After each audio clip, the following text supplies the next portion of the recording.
Today is December 28, 2025. Today is my birthday and my birthday of my ate Gigi. My age is secret.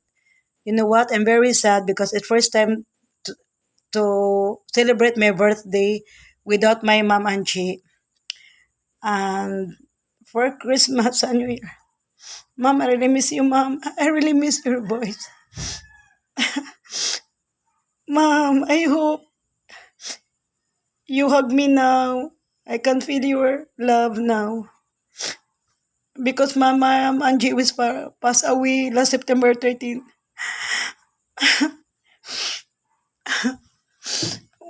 There's no great to me. Happy birthday, anak. Happy birthday, anak. Happy birthday, Gigi. I know my eldest sister, Gigi. I know. She's not happy to her birthday. Same with me because my mom, who passed away, is first time. It's hard for me to celebrate her birthday. Christmas, New Year.